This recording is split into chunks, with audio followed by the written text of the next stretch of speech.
A mí siempre me gusta empezar por lo mismo. Pónganle un propósito al espacio que vamos a vivir. O sea, el para qué.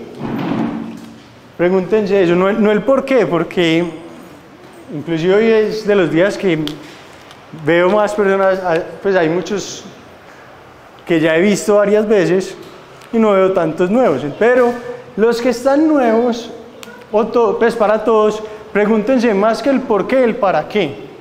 Pero los que yo sé que repiten, ya sé que vinieron porque encontraron algo. Los que son nuevos normalmente vienen porque alguien los invita y no tienen una razón vinieron porque los invitaron. Pero ya que están acá, regálense el espacio y el tiempo de pensar qué me quiero llevar yo de este espacio.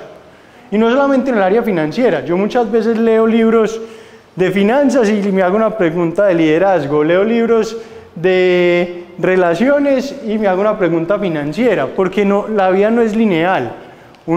El mensaje que está buscando, la información que quiere encontrar, la puede encontrar de muchas formas. Entonces pregúntense no el por qué, sino el para qué.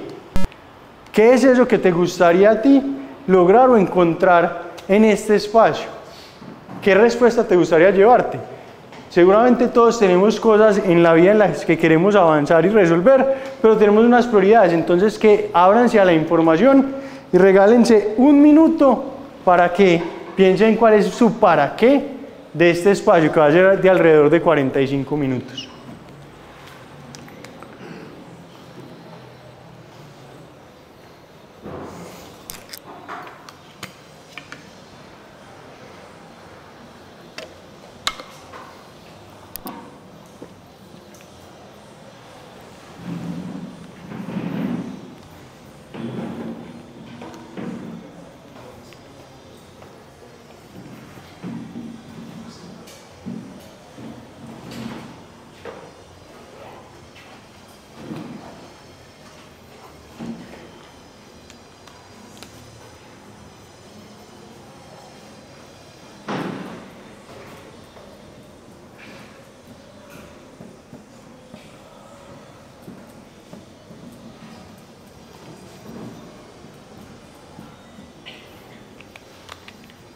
Listos. Vamos a hablar, ¿quién se vio la película de Matrix? Los que son viejitos como yo. Que aquí hay muchos 18, güey, pucha, no, Matrix apenas estaba saliendo cuando nació. Pero, ¿quién quisiera decir qué entienden por escapar de la Matrix? Despertar. ¿De qué? Justin tampoco le tocó la película.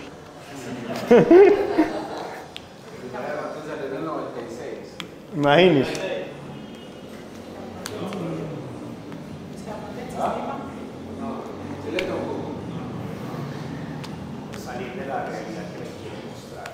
La Matrix es eso. A nosotros nos han vendido una realidad de cómo debería ser la vida. Pero si miramos, siempre en la historia de la vida han habido unas personas que dominan y unas personas que son dominadas. Y en este momento estamos pasando por la era de mayor esclavitud de toda la historia. O sea, nunca en la vida habían habido tantos esclavos como hay ahora. Lo que pasa es que ya no existen las cadenas o los grilletes para tener a los esclavos amarrados, pero existen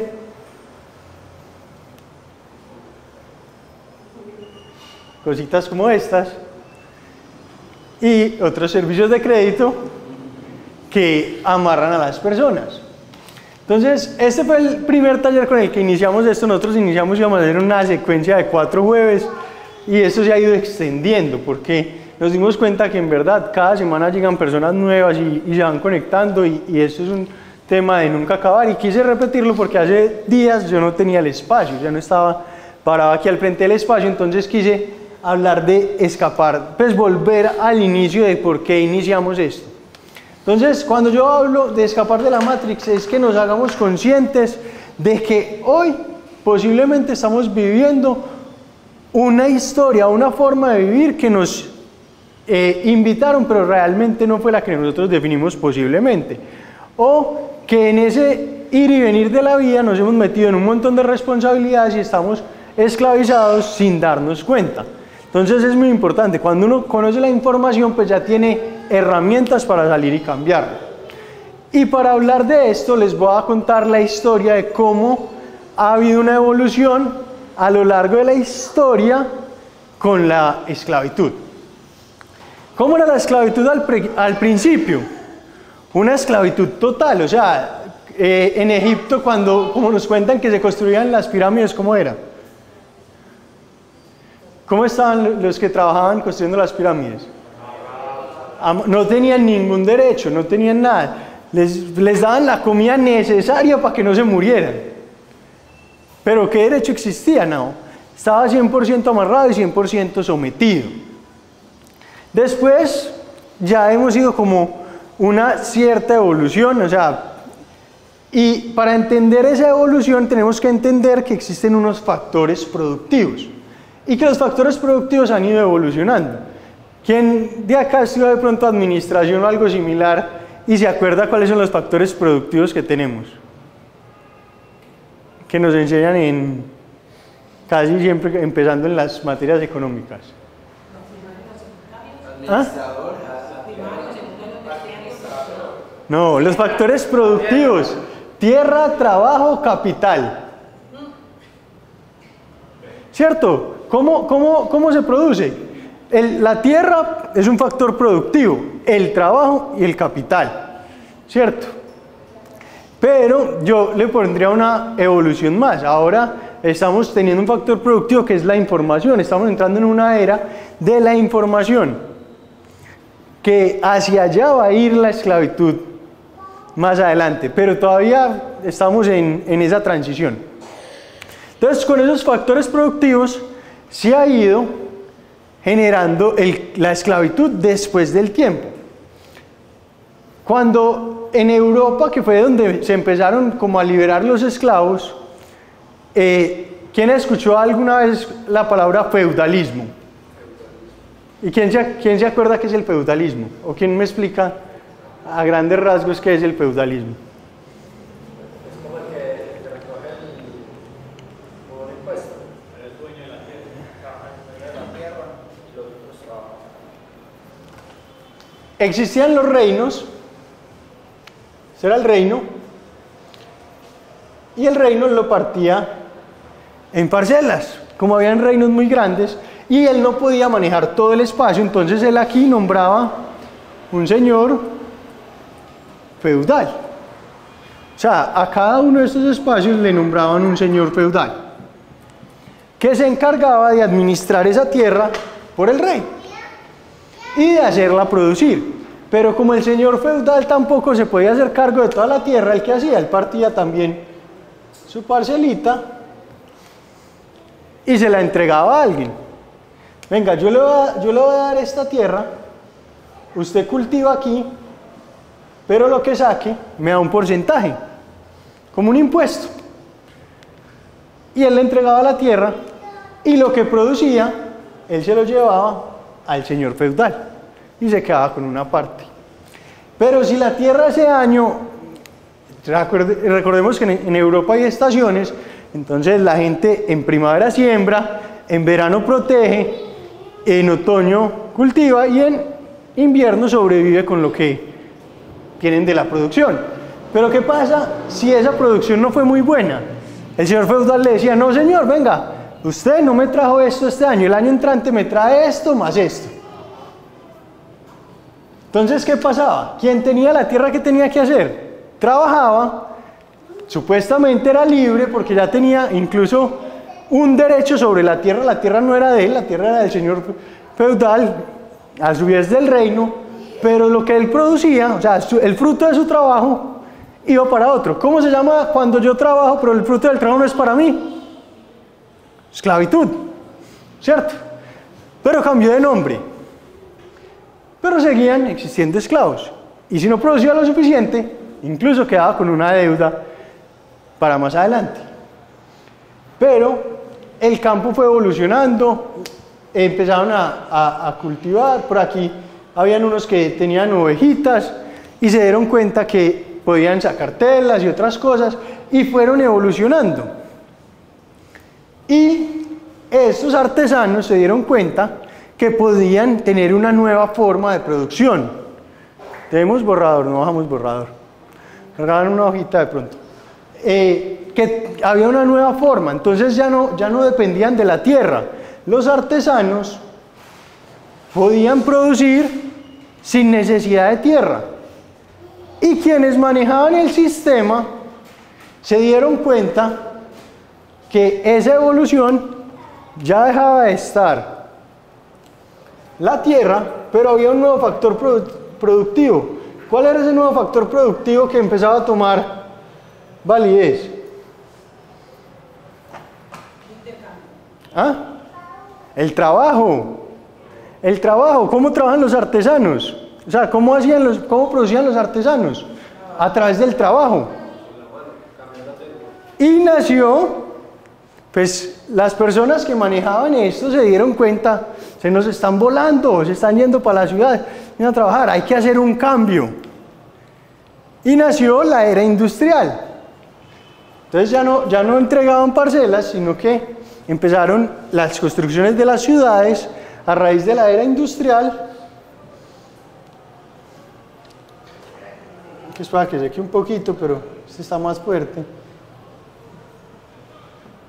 Esa es la representación de una fábrica.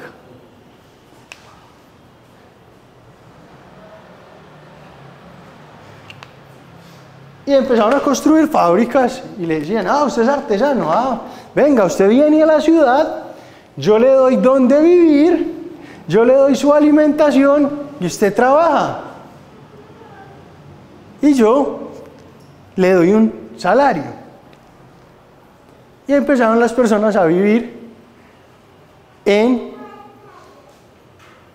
las ciudades y a cambiar su trabajo, su esfuerzo por mantener una vida, pero no se les daba mucho para que no fueran, para que no tuvieran muchas libertades, sino que se les pagaba lo necesario para seguir viviendo. ¿Cómo se llama eso?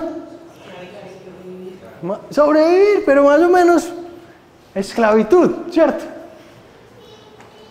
Ahora las personas se han ido pidiendo más derechos de los trabajadores, ya no nos den la casa, yo quiero escoger dónde vivir, quiero trabajo más digno,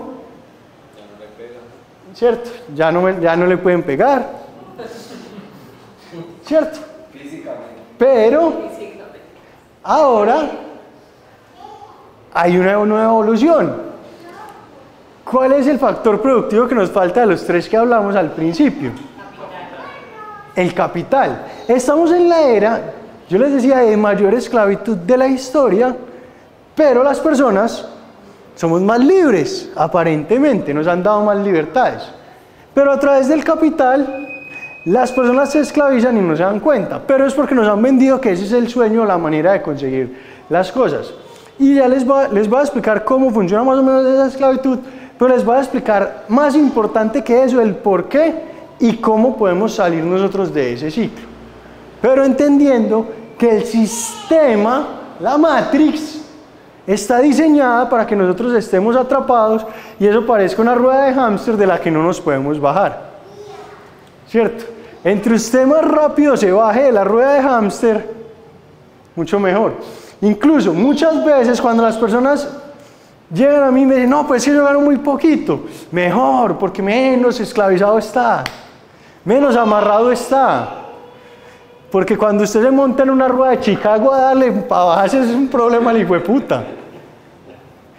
O sea, la ruedita de hámster usted de pronto la puede ir parando y se va bajando. Pero si usted ya está montado en una rueda de Chicago dándole pedal, el totazo es bravo, ¿cierto? Entonces, ¿cómo funciona esta esclavitud? ¿Quién ha visto celulares 24 cuotas cero interés? ¿Lo han visto? Y hasta llaman a uno y se lo Que bueno, 25 pues. Las 3 primeras cuotas no pagan. La semana pasada vino alguien que vende carros y nos contó. Vean, imagínense que el primer año no lo paga. Llévese el carro y no pague el primer año.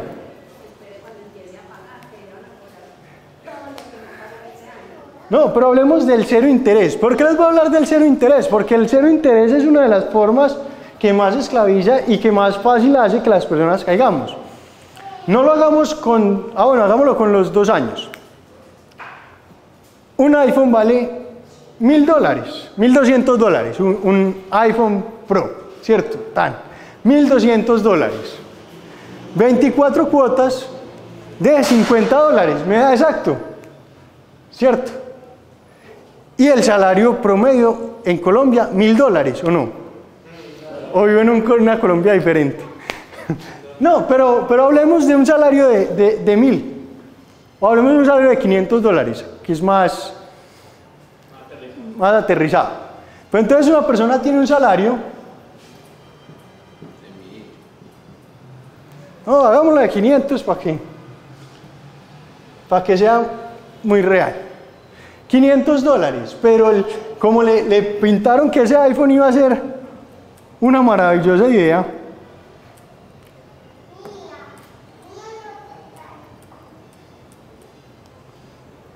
$50. No, normal, cero interés, es que cero interés. Imagínense cómo no lo va a llevar si no va a pagar intereses. Lo que él no sabe es que acaba de comprometer ¿cuánto? El 10% de su salario. ¿Qué significa eso en su tiempo? En su libertad, en su esfuerzo. Que el 10% de lo que él trabaja ya no es de él. Ese 10% es de alguien más. ¿Cómo se llama cuando yo trabajo para otro y la recompensa no es para mí? Bueno, ahí vamos. Y de pronto a este señor le dijeron, no, carro, ¿cómo no va a tener usted un carro? Porque, digamos, usted ya se merece un carro, se lo merece, ¿cierto? Se merece un carro. Yo no conozco cuotas de carros de 100, pero de $100. Pero... ¿ah? No, pero que consiguió el carro de 100. 15%, 10, ya el 30% de su salario comprometido. Y el arriendo. Y empezamos a sumar. ¿Cuánto realmente de lo que tú trabajas es tuyo? Y en finanzas hay una cosa. En finanzas no se trata, o sea, si tú te quieres hacer libre, no se trata de cuánto ganas, sino con cuánto te quedas. Porque yo puedo hacer esta operación con $10.000. Yo he tenido meses de ganarme más de $10.000. Y también he tenido épocas en las que vivo con 12.000 ganándome 10.000. Cuando he pasado en mi vida épocas donde he tenido mucho desconocimiento financiero. ¿Qué pasa? Con los golpes aprendí y me tocó entender esto, pero en la práctica. Y es un golpe de realidad fuerte. Entonces no se trata de si son 500, si son 1.000, el ejemplo funciona con todo. Porque hay personas que se ganan 5 millones de pesos y viven con 6. Hay otros que se ganan 10 y viven con 12. Otros que ganan 20 y viven con 25. Pero hay personas que se ganan 2 millones de pesos y viven con 1.500.000. ¿Cómo lo saben? No, pero lo hay, ¿cierto? Es una forma de hacer las cosas y de pensar. Entonces, este ejemplo era solo para ilustrar que estamos en esa era donde hay más esclavitud que antes y que tenemos que hacer las cosas diferentes. Pero les dije que les iba a explicar por qué el sistema está diseñado para que realmente nunca salgamos de la esclavitud. ¿Quiénes son los encargados de emitir el dinero? Emitir, sí. el Banco de la República. Pero estamos en una economía donde todo gira alrededor de una moneda principal. El dólar. Me voy a meter en un tema un poquito conspirativo, voy a hacer rápido porque como lo estoy grabando y lo quiero subir en redes sociales, no me quiero detener mucho en temas conspirativos. Pero en Estados Unidos la moneda la emitía el gobierno. Hubo ciertas cosas y nació una cosa que se llama la Reserva Federal. La Reserva Federal es un ente privado y se encarga de emitir la moneda. Entonces, ¿quién lo emite? No es el gobierno, son los bancos. Porque la Reserva Federal es una junta donde hay los 13 bancos principales que se encargan de la emisión de la moneda. Y entonces, el banco está en el centro. Estados Unidos le pasa lo mismo que a la gente, está endeudado, ¿o no? Todos hemos escuchado que Estados Unidos está endeudado. En Colombia tenemos un problema. Esta semana el gobierno tomó la decisión de volarse el tope de la regla fiscal, es decir, se quiso endeudar más de lo que podía. Sí, ya tenía el sueldo copado y dijo, no importa, venga. Sacó un chanchullo, venga, no, un tarjetazo extra y pum. ¿Cierto? Y consiguió una tarjeta de crédito extra. Pero por aquí está el gobierno. Y el gobierno a veces necesita financiar proyectos. ¿Y a dónde quién va el gobierno a pedir plata prestada? Él va al banco. ¿Cierto? ¿Quién más está en la operación o en esto? Hay empresas y hay personas. Es que está muy gracioso. Sigo con las personas. Pero todos, si la empresa necesita más plata porque no le alcanza tampoco, ¿qué hace? ¿Dónde quién va? El banco. Y el banco es muy generoso, a todos les presta.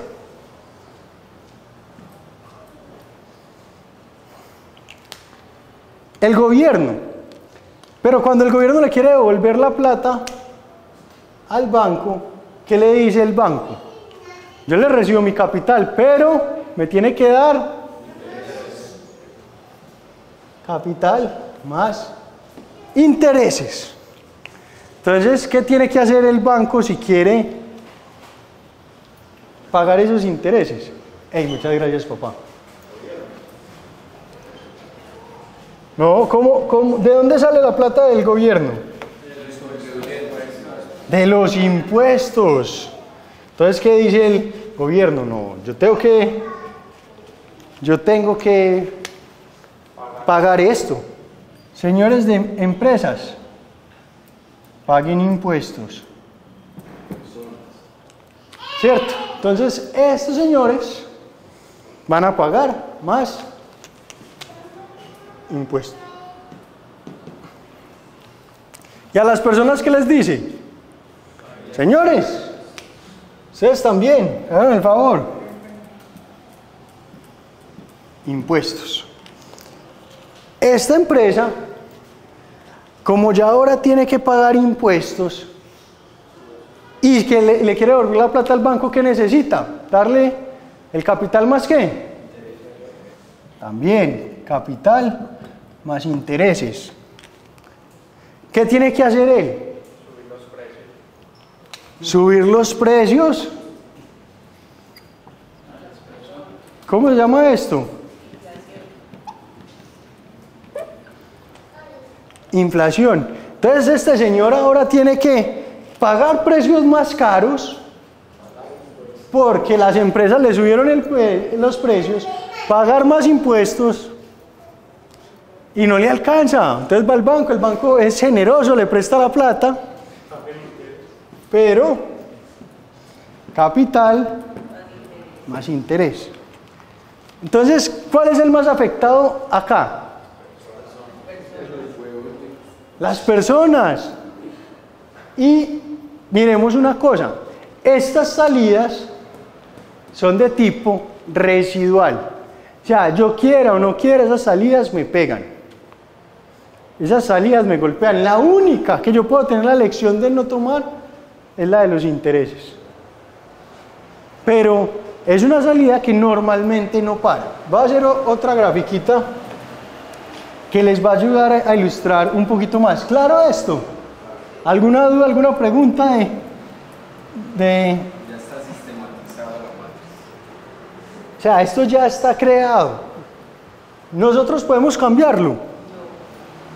No, pero sí podemos aprender y usarlo a nuestro favor. ¿Cierto? La cosa es que la mayoría de las personas no conocen la información y después hay personas que lo conocen y en lugar de hacer algo se quejan, se lamentan y no hacen nada. Entonces la información es valiosa o el conocimiento, la gente dice el conocimiento es poder, el conocimiento no es poder. El conocimiento es poder en potencia. El conocimiento se vuelve poder el día que yo lo utilizo. Hasta que yo lo utilizo, el conocimiento todavía no es poder. El conocimiento es información. ¿Cierto?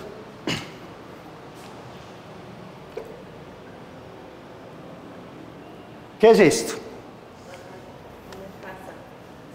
Una casa. Y como yo les acabo de dibujar,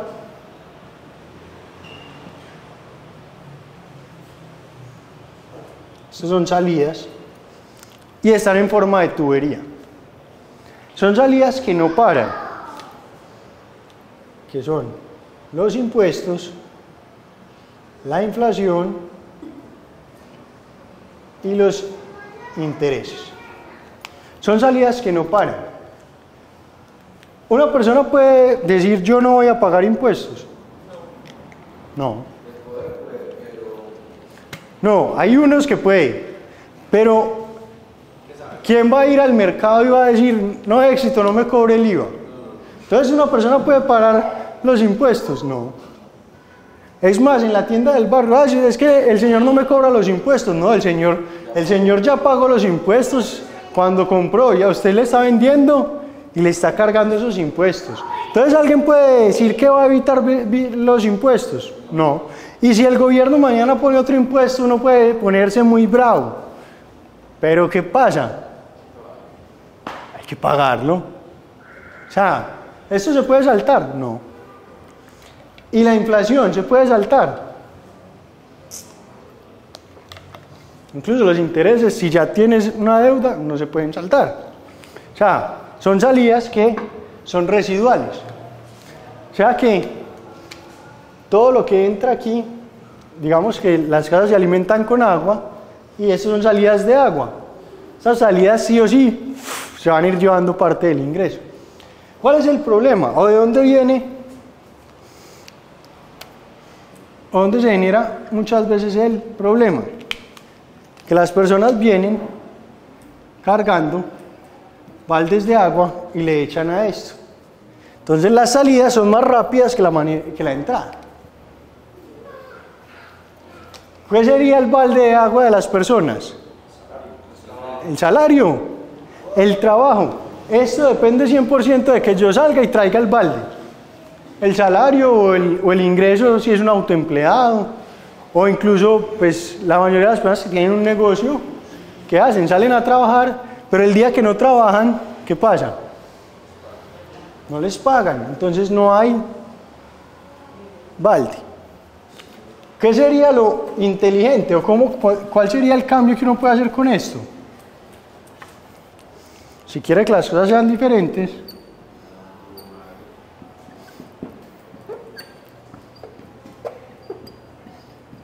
ingresos residuales o pasivos, donde yo tenga fuentes de ingreso que se generan que no dependan de mi esfuerzo o mi trabajo. ¿Cuáles son fuentes de ingreso pasivos o residuales? Los arriendos, los dividendos, si tengo acciones en algunas empresas donde están sistematizadas, las regalías, ¿cierto? Entonces, ¿qué tenemos que hacer? Para poder cambiar esto, tenemos que construir formas diferentes de generar ingresos. Y eso requiere un cambio de paradigma. ¿Cómo se construye la mayoría de las fuentes de ingreso residuales? A través de los factores productivos que hablamos ahorita. La tierra, el trabajo, el capital. ¿Qué pasa? Si yo no tengo mucho capital, no tengo tierra, ¿yo qué sí puedo poner? El trabajo. Y lo puedo construir. Y por eso es muy importante entender el juego del dinero. El dinero es un juego. Ya vimos, hay reglas. Yo no me puedo salir de esas reglas. Eso hace parte del campo de juego.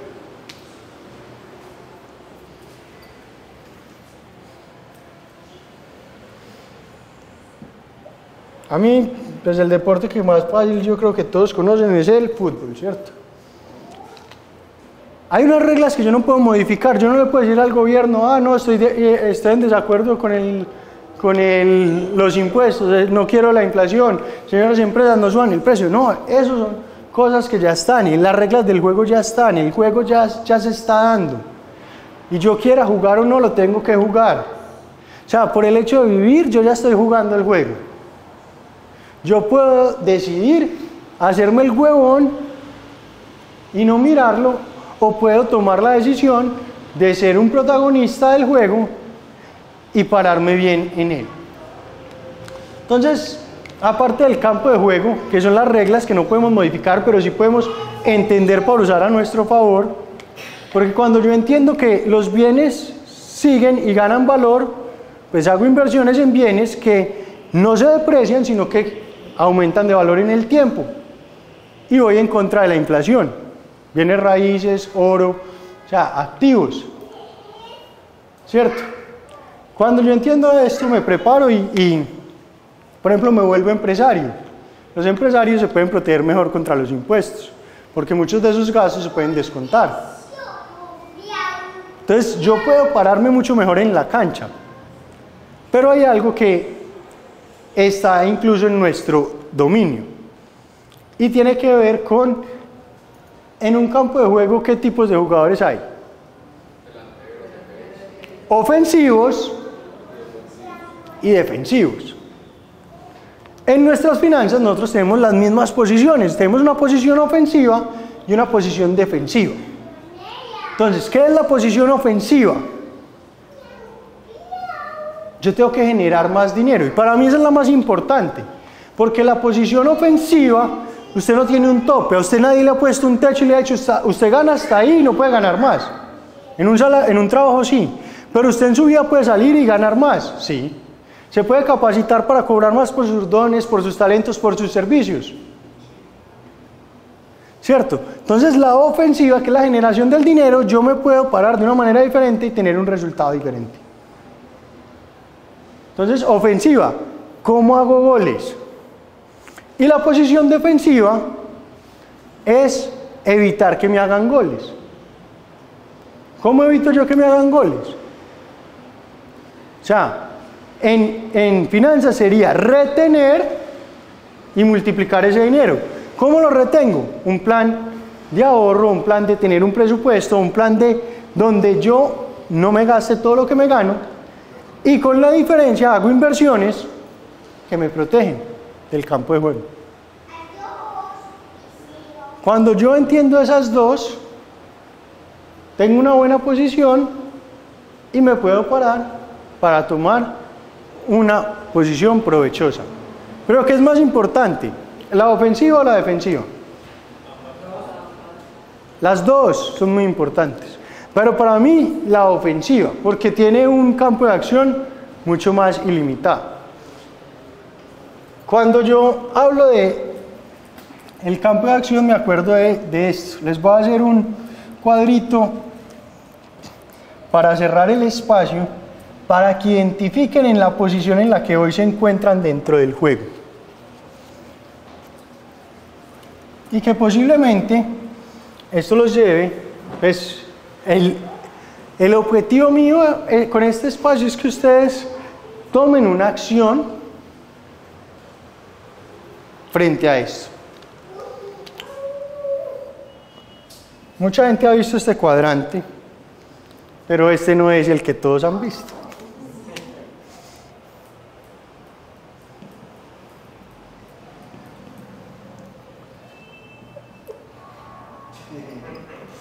Aquí tenemos la defensiva y aquí tenemos la ofensiva. Yo tengo dos opciones, no y sí, no y sí. ¿Qué pasa si una persona no tiene buena defensiva? O sea, no sabe ahorrar y tampoco tiene buena ofensiva, no sabe generar dinero. Está quebrado.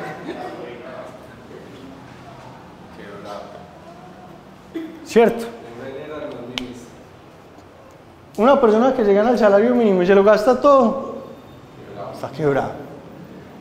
Es más, una persona que puede que se gane mucho, pero se gasta todo, está quebrado.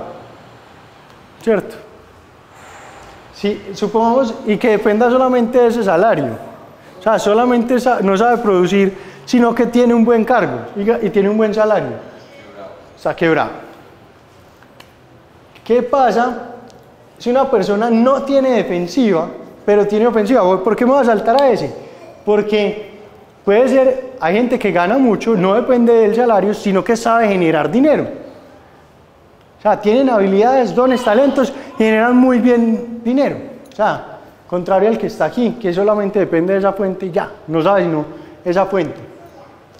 Pero hay gente que sí sabe generar dinero, pero no sabe retener y multiplicar ese dinero.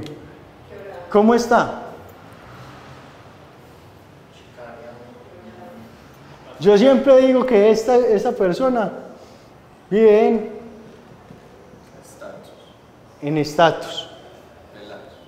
O sea, están ahí. Entonces gane más, no, me compro otro carro, mejor otra casa, venga, y está constantemente. Pero ¿qué pasa? Estas personas muchas veces viven así. Porque como saben generar, pero ahí llega un momento donde su fuente de entrada cae, ¿qué pasa? ¡Pum! Como ya no está generando, pasa aquí muy rápido. ¿Cierto? Porque no ha generado una posición defensiva. Yo ya viví aquí. 2 carros, casa, apartamento nuevo, gastos elevados, entrenador personal, empleada de una cosa, empleada de la otra. Cenas de 4 millones. Sí, excesos en la vida y ¡pum! Llegué aquí.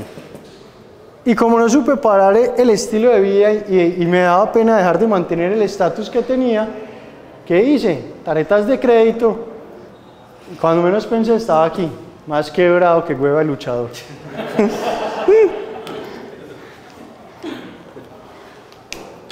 Pero vámonos para este punto. Hay personas que no saben generar dinero, pero sí saben ahorrar, pero no saben producir dinero. ¿Quiénes son esos?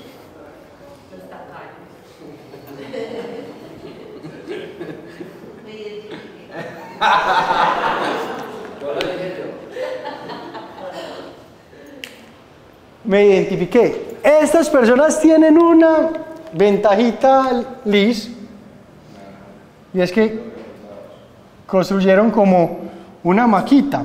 Entonces, por ejemplo, tú eres empleada, el día que tú pierdas tu empleo, como has sido tacaña, tienes una maquita con la que puedes mantener tu estilo de vida un tiempo. Pero ¿qué le pasa a estas personas? Algo como lo que pasó en Argentina o en Venezuela. Sus ahorros se van a cero y ¿qué pasa con la maquita? Se van de culos para el estante. ¿Cierto? Porque no han aprendido a generar dinero. Pero ¿qué pasa si una persona sabe generar dinero y también sabe retenerlo y multiplicarlo? Va a construir libertad.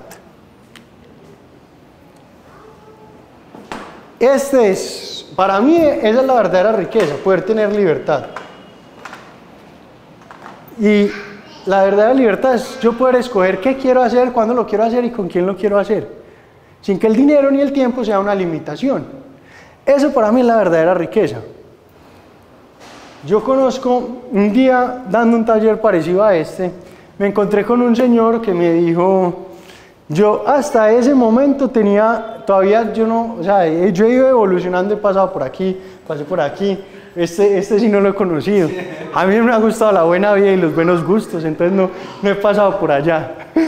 Pero hasta ese momento de mi vida yo no concebía que, o sea, yo creía que el único estilo de vida que posible era el que a mí gusta a mí, pero entendí que había muchas formas de tener libertad y que no todos tenemos, o todos tenemos la misma aspiración en la vida.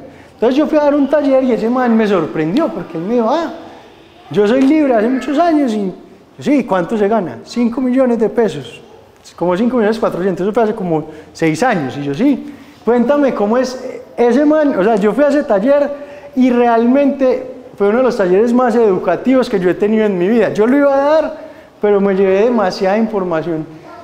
Ese día el man me cuenta que tiene unas pizzerías en estaciones del metro y que cada pizzería le dejaba alrededor de 1.200.000 o 1.000.000, algo así. El promedio es como 1.200.000 y ya tengo 5.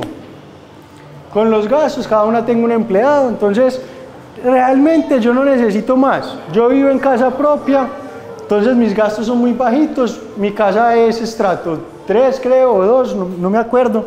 Entonces mis gastos son muy bajitos. A mí lo que me gusta es tomar fotos, me gusta la naturaleza y soy mochilero. Entonces yo me voy a viajar y yo puedo buscar hoteles de 15, 20 dólares la noche y yo me puedo ir 3 meses, 4 meses a tomar fotos y ya, y vuelvo y mis negocios se manejan solos, a mí simplemente me consignan. Es más, yo a veces he abierto más pizzerías de las que necesito, pero lo hago es para generar una fuente de empleo más, pero no me interesa. Yo no necesito más plata porque ese es mi estilo de vida, que me hace libre y me hace feliz. Lo importante es uno definir qué es lo que uno quiere lograr y trabajar por eso. Haga la cuenta, cuánto necesita usted para ser libre, y por eso les decía al principio, posiblemente, si usted gana menos, hoy tiene la oportunidad de hacerse libre más rápido, porque va a necesitar menos ingresos residuales o pasivos para cubrir su estilo de vida. Ya es una decisión si me conformo o no.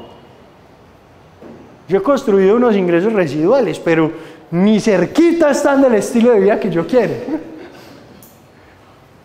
Pero tengo una tranquilidad y una libertad. Quiero construir mucho más, ¿cierto? Por eso estoy acá. O sea, lo sigo haciendo. Y esa es la invitación. Simplemente identifiquen cuál es el punto que les va a dar libertad a ustedes y trabajen por construirlo. Ese era el mensaje del día de hoy. Con los que vienen por primera vez, nosotros somos una comunidad de emprendimiento. Los que quieran conocer qué hacemos, cómo emprendemos, cómo nos apalancamos para construir activos que nos generen libertad y también ingresos activos en el proceso, bienvenidos y muchas gracias. Preguntas las que sean. Déjalo ahí, prendelo otra vez. Prendelo. ¿Qué tareas uno puede llevar desde que empiece por acá? O sea, usted, si estamos en la quiebra, partiendo de la quiebra, ¿cómo empezar? Como 2 puntos exactos desde el arranque. Bueno, ese es otro taller completo, pero vamos a simplificarlo. Lo primero, identifique cuáles son sus gastos y cuáles son sus ingresos. O sea, y haga un presupuesto y enfrente, que si está quebrado, enfréntelo. En el año 2018 fue cuando empezó mi quiebra. En el 2019 ya fue cuando decidí afrontarla. Porque a través de un libro y unos mentores me di cuenta, marica, si usted no para, eso se vuelve una rueda sin fin. Y enfréntelo, o sea, hágale frente a su situación, sea consciente de ella y tome acciones desde ahí. Genere un plan. Entonces, presupuesto, lo primero.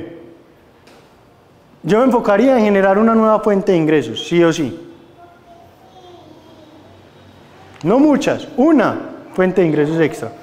Porque cuando la gente se dedica a generar, uno de los problemas más grandes que yo encuentro es que muchas veces la gente dice, ¿quién tiene un emprendimiento? ¿Quién tiene 2? ¿Quién tiene 3? La gente tiene 5. Marica, ¿qué hora le dedica ese tiempo a 5 cosas? Haga una bien, póngale su energía y esa una cosa le va a crecer. La gente dice, ay, Elon Musk tiene varias empresas, pero Elon Musk no tenía varias empresas cuando empezó. Él empezó con una idea a romperla. Ya construyó capital y después pone el capital a trabajar en otras empresas. O sea, pero al principio, la única manera de que usted tenga varias inversiones es porque usted vive de ser inversionista. O sea, su fuente de trabajo activa es ser inversionista. Sí, cierto. Pero si no, una fuente de ingresos. El presupuesto, 3, un plan para pagar deudas, sí o sí. Yo recomiendo siempre la bola de nieve o avalancha. A mí, pues eso es de gustos personales, a mí me gusta la bola de nieve porque me parece que es más sencilla y motiva más. A grandes rasgos, como en la bola de nieve, yo hago un listado de todas mis deudas y la de menor valor, o sea, a todas les hago un abono de lo mínimo que yo pueda abonar y a la menor le hago un abono extra. Cuando termino de pagar, uso lo que estaba abonándole extra y el valor de esa cuota, de esa primera a la segunda. Y así sucesivamente hasta que termine con todas. ¿Y de avalancha cómo es? El de avalancha es muy similar, pero va primero a la deuda que paga más intereses. ¿Por qué me parece más interesante el bola de nieve? Porque acaba más rápido una deuda. Y el cerebro entiende que ya mataste una, que puedes matar otra y otra y otra, sin importar la cuota de interés. Pero básicamente son el mismo. Pues, y eso tiene que ver también con la mentalidad defensiva, porque cuando usted también aprende a ser ofensivo, ¿cierto? Por ejemplo, a mí que me sirvió para pagar $50.000 que tenía en deudas, simple. Antes yo veía la deuda en pesos, un ejemplo. Yo debía, pues en mi mente yo sabía que para ese entonces debía 170 millones de pesos. Y lo primero que yo escuché de un mentor fue que me dijo, tu deuda es grande porque realmente pues tu mente es pequeña. Ya, hay gente que hoy se acuesta a dormir tranquilo con lo que tú debes, pero tú no estás durmiendo. Es porque tu mente es pequeña. ¿Cómo así? El primer ejercicio, convierte tu deuda a dólares. O sea, una moneda más fuerte. Entonces cuando yo cambié de 170 millones de pesos como a $40.000, a mí la mente o sea, hubo algo que me cambió. ¿Cierto? Cuando que tenga deudas, haga eso. Convierta sus deudas a dólares. Es una deuda más una meta más alcanzable. Al menos en la mente. Y la segunda pregunta es ¿cómo gano dólares? O sea, ya el trabajo se reduce demasiado. Porque es que cuando yo voy a solucionar un problema con la misma mentalidad con la que lo creé, pues realmente no va a suceder. ¿Sí me va a entender? Entonces parte de eso es empezar como a inducir a la mente a entender que esa deuda no es tan grande si tengo una ofensiva más grande. Y es aprender a ganar un ejemplo en mi caso fue aprender a ganar en dólares y hacer más agresivo la forma de ganar en dólares. Entonces, básicamente sería el plan. Pagar deudas, ganar más y regirse por un presupuesto. Entre menos tareas y más simple haga usted las cosas, mucho mejor. Y aceptar el momento en el que estás. Que muchas veces, como lo dijo Luis, cuando usted se quiebra normalmente, lo primero que tiene que aceptar es que está quebrado. Y hay gente que le cuesta mucho, pues Luis más adelante les contará una historia que a mí me gusta mucho, hecho, la más subir en un podcast. Luis pasó de vivir en un apartamento de 240 metros cuadrados, andar en 2 carros, a vivir en una pesebrera, él le llama la pesebrera porque es una... Vivía en un apartamento de 20 metros cuadrados. Más grande donde él guarda los caballos de él que donde él terminó viviendo, ¿cierto? Entonces le llama la pesebrera. Y fue muy teso porque él terminó aceptando su quiebra y la aceptó, pero la superó. Bueno, ahí le mandamos el podcast, ¿listo? Entonces, la idea, muchachos del espacio, es que cada uno como que se le quedó. Esperemos, no, o sea, hay otra pregunta antes de... Bueno, pues si quiere aprovechar y hacer la pregunta, pues vamos en camino. Si sino que hay, por ejemplo, ese concepto de defensivo y ofensivo, primera vez que lo escucho. El tema del ahorro y el pago de deuda, yo entiendo que el ahorro es como más defensivo, ¿sí? Así. El ahorro es defensivo, lo que pasa es que el ahorro te genera el hábito, y en finanzas es más importante el hábito que la cantidad o que la rentabilidad. Si usted no tiene una buena ofensiva y usted está quebrado, enfóquese en ahorrar, empezar a ahorrar. Ya después como va a ir mejorando su inteligencia financiera, va a encontrar en qué invertir, pero por ahora preocúpese por salir de estar quebrado. ¿Sabes? La gente normalmente quiere llegar y yo creo que por eso fue la razón por la que yo me quebré. Me voy a devolver un poquito. Yo nací en una familia que ya tenía plata, o sea, cuando yo me crié en medio de lujos y de muchas cosas, o sea, yo no empecé de cero, no. A mí antes me dieron demasiado gusto. Cuando yo iba a la universidad, a mí me regalaron una Prado, de la época, 2000, yo entré a la universidad en el 2006 y tenía una Prado 2007, ¿cierto? Entonces, mi estilo de vida ya era el estilo de vida pues, soñado de muchas personas. Mi papá vivía de sus inversiones y mi mamá también ya vivía gran parte de sus inversiones. ¿Qué pasa? Yo estaba empezando y quise dar el salto de empezar a volverme inversionista. Y yo no tenía un gran capital, pues mi familia lo tenía, pero yo no. La manera más fácil que nos le muestran de multiplicar un capital, de hacerse libre, negocios inteligentes, son las pirámides. Entonces, como me mostraron una pirámide, que negocio inteligente, que esto, pues yo caí en pirámides, porque quise saltarme la parte de poner el trabajo, la parte de crear, la parte de ser autoempleado, de emprender y después crear un sistema que se vuelva una empresa real, porque una empresa, al principio la persona que la crea tiene que poner el trabajo. Después se vuelve un empresario cuando crea un sistema, contrata personas y la pone a funcionar sin él estar ahí. Y ya con ese capital que genera con esa empresa puede invertir en otros negocios. Entonces, nadie se vuelve inversionista, o sea, yo no conozco el primer inversionista poderoso y no conozco inversiones reales que renten más del 10, 12% anual, ¿cierto? Entonces la gente se quiere hacer millonario volviéndose inversionista, saltándose el proceso de trabajar, producir y crear. La gente, cuando yo digo la gente, yo estaba ahí, yo ya pasé y por eso me di duro contra el piso, ¿cierto? Entonces hay que vivir el proceso, o sea, yo tengo que producir, crear sistemas y después invertir. Entonces estás tratando de ir pasos más adelante, si estás viendo cómo salir de aquí, enfócate en salir de acá y después vas a tener que ir, o sea, tu mentalidad va a tener que ir creciendo. Solamente salir de ahí, tu mentalidad necesita tener un cambio. Cuando ya pases de ahí a ser tacaño, ya vas a tener después cómo pasar a vivir en libertad, pero va a ser un paso a paso, o sea, va a ser un ciclo.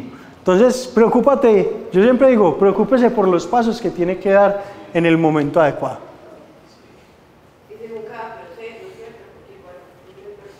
Pues, pero, o sea, es un proceso, siempre hay pasos. La gente quiere correr, pero no ha gateado. Ahorita decías que hay personas que tienen 1, 2, 3, 4, 5 emprendimientos. Correcto. Tener un emprendimiento y sacarlo adelante. ¿Cuándo sé que es el momento de empezar con un segundo emprendimiento? ¿Cuándo sé yo que es el momento de empezar con un segundo emprendimiento? Cuando ese emprendimiento funciona sin mí, ¿cierto? O que al menos no necesita todo el tiempo de mí y que yo tengo muy sistematizado o controlado lo que pasa en ese emprendimiento cuando yo no estoy, ¿cierto? Y que ese segundo emprendimiento no ponga en riesgo el primero, porque ¿qué es lo que pasa la mayoría de las veces? A mí el año pasado me pasó. Yo empecé una empresa el año pasado, que todavía la tengo, en Estados Unidos de inversiones. Y los emprendimientos, cuando inician, uno sabe o cree saber cuánto necesita poner en él, pero muchas veces en el proceso y en el desarrollo, yo contraté unos abogados y me dijeron, en 3 meses le entregamos la licencia para operar. Se demoraron 11 meses. Pero cuando íbamos en el mes 7 me dijeron, ese es el momento, ya estamos listos, en 15 días le entregamos la carta para que salga a vender. Entonces, como me dieron 15 días, yo salí y contraté un equipo que necesitaba contratar 9 personas y las pagué 4 meses sin poder vender. Entonces, ¿qué pasó? De muchas otras cosas que yo tenía, tuve que salir a sacar plata, entonces descapitalizo cosas que ya están funcionando para hacer funcionar otras. Eso es más o menos como el cuento de la gallina de los huevos de oro. Un señor se encontró una gallina y la gallina le dio un huevo, le dio un huevo muy raro, duro y tal, este huevo. Y arrancó con el huevo y se fue para la prendería. Y le dice a la prendería, ¿este huevo qué? Uy, este huevo es oro. ¿Qué? Sí, ¿cuánto le vendió el huevo al de la prendería? Y, uy, qué bueno, y arrancó para su casa. Al otro día la gallina otro huevo. El man feliz, 5 o 6 huevos le sacó a la gallina y lo cogió la ambición y dijo, no, las huevas. Si esta gallina está dando un huevo, yo la voy a sacar de una vez, y la mató y ¡tum! Por dentro no tiene no mierda. Y eso pasa muchas veces con las personas. Tienen una gallina de los huevos de oro y en vez de enfocarla en hacerla crecer, en hacerla producir más, la matan para crear otra. Entonces, yo pienso que a veces que es cuidar como y solidificar mucho esa primer fuente de ingresos. ¿Cuándo es el momento? Eso sí, cada uno sabe cuándo es el momento. Es como, yo ahora tengo un bebé que el sábado cumple 2 años.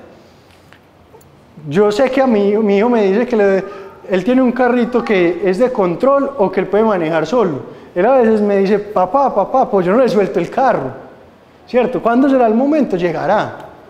Cada papá sabe cuándo es el momento de soltarlo, ¿cierto? Cada uno entiende su negocio y sabe como qué decisión tomar. Y también tiene que ver con la necesidad personal, pues, porque hay cosas en las cuales usted ya ha invertido tiempo y dinero y ya van teniendo como un tiempo de maduración donde ustedes eso ya... Sí, ya no tiene más potencial. Exacto. ¿Qué tan recomendable sería si el segundo emprendimiento, qué tan recomendable no, si el segundo emprendimiento tiene que ver? No, es que es muy diferente. ¿Qué pasa? La mayoría de los emprendimientos, o sea, hay emprendimientos o hay diversificación horizontal, que es que yo me abro hacia otros negocios, o hay integraciones verticales hacia arriba o hacia atrás. Es decir, pues yo estoy en este punto de la cadena productiva, hago una integración hacia adelante y me salto un intermediario. Pues claro que es válido porque realmente no estás creando un nuevo negocio, estás entrando en un negocio, pero no estás dejando a un lado la experiencia, el conocimiento, los contactos, lo que ya has creado. ¿Cuál es el problema? Que la gente ha creado una experiencia aquí, pero se da cuenta y normalmente cuando usted mira un potrero siempre se ve más verde el potrero de la finca del frente. Entonces está aquí, tu emprendimiento es vender gafas, pero escuchaste que ahora la gente de China está trayendo, está dando mucha plata a traer relojes. Entonces no, ya no gafas, sino relojes. Entonces salta de un negocio a otro porque se ve que ese es más rentable, pero uno nunca se da cuenta cuáles son los costos ocultos o lo que hay detrás de ese otro negocio. Mientras que si es en yo los traigo de China y se los vendo a distribuidores, pero me di cuenta o hay una oportunidad de poner un local en un punto estratégico, pues yo entro, es un nuevo emprendimiento, pero al final estoy usando toda la experiencia del conocimiento. Mi caso es ese, tengo uno, estamos sacando otro porque surgió la oportunidad, muy viable, te digo, hágalo. Pero el segundo, yo lo tomo como, o sea, yo afortunadamente no lo creé con plata de sino que yo viabilicé para que cuando arrancara, inmediatamente se construyera. Me puse un tiempo y dije, si no da, le echo para atrás porque no lo voy a cargar, ¿cierto? Y afortunadamente ahí vamos. Pero el segundo emprendimiento es porque, digamos que en mi familia hay una receta, hace 25 años, y no se utiliza. Entonces, hablando con mi mamá, yo le dije, mamá, pues, hay una ventaja y es que es un emprendimiento del cual no necesitamos comer, o sea, no necesitamos como explotarlo, sino que podemos ir tanteando, revisando terreno. Pero ahí viene el problema, no lo necesitamos, entonces vamos a ver si funciona y las cosas de vamos a ver si funciona, muchas veces no funciona. Lo que pasa es que yo digo, o sea, no necesitamos comer, es porque cuando yo monté, o sea, mi primera óptica, O sea, era... Sí, vida o muerte, sí. Entonces yo dije, pues pucha, con ese temor todo el tiempo. Ahorita lo que digo es, quiero empezar algo y o sea, como que el propósito principal sea, hagámoslo con amor, o sea, testémoslo, quiero que lo probemos, queremos que lo evolucionemos, podemos estar reinvirtiendo en por lo menos, no sé, el tiempo que consideremos, entre comillas, sea prudente para sacar un buen producto. Entonces, es eso como lo que quiero. Yo siempre he dicho que lo que les dije, cada emprendedor ya sabe, es como cuándo puedo yo soltar a mi bebé y arrancar con otro bebé. De igual ¿Cierto? forma, Eso, pues ahorita que te escuchaba a ti que también tienes tu emprendimiento, o sea, hay dos energías, la impulso y la impulso del miedo y la impulso de la creatividad. O sea, digamos, yo tengo el suficiente dinero hoy en día para emprender en lo que a mí me dé la gana, pero ya lo digo más a qué quiero realmente en mi vida, no solamente voy emprendiendo por emprender. Y el hecho de no vivir de un emprendimiento como tal puede que haga que ese emprendimiento florezca de la mejor forma, porque de hecho la mayoría de emprendedores también, pues, novatos, viven de su emprendimiento y al ver que su emprendimiento no les da lo suficiente, entonces ni siquiera es que consigan algo paralelo, sino que simplemente lo matan, porque querían que su emprendimiento les diera un salario, les diera, entonces muchas veces antes eso es una ventaja, pero va más que todo en la madurez. O sea, es una madurez, yo emprendo esto, yo tengo negocios que la verdad no vivo de ellos y cuando están funcionando me alegro cuando no están funcionando, pero tampoco les meto el culo, pues, o sea. es que tiene que ver mucho con cómo lo sentís, o sea, ya usted tiene el conocimiento de en qué punto de madurez está su negocio y qué capacidad tengo. Ay, voy a ir con este otro negocio hasta este punto y ya. Bueno, si quieres rápidamente para compartir, ¿qué se les queda? ¿Alguna pregunta? ¿Por dónde quieres arrancar? A ver, dice. No, el tema financiero es como se ha vuelto de íntimo, o sea, no se le da miedo hablar de su estado financiero. Cuando empiezan a decir en qué dimensión se encuentra, ahí sale como un ego esclavizado, o sea, el ego del esclavo lo empecé a ver yo, como cada uno, porque ninguno, pues, o sea, lo hablo desde mi entorno, pues ya tengo personas que realmente trabajan mediante un sistema, pero la mayoría de personas que de verdad uno ve en el día a día son personas que hoy tienen un ego demasiado elevado, pero que están quebrados internamente. Entonces eso me llamó mucho la atención. Y luego otro, el tema de la libertad, que es muy subjetivo para cada persona. O sea, para mí la libertad es que mis gastos sean iguales a lo que en este momento estoy haciendo como ingreso. Entonces, pues para mí eso es libertad y es un sentimiento que viene atado como al tema, pero escuchando a muchas personas veo que la libertad es muy subjetiva, tener mucho dinero pero sin tener un propósito claro, entonces encontrar como el punto de libertad, porque yo creo que eso es lo que no me ha permitido pasar tan rápido de sector.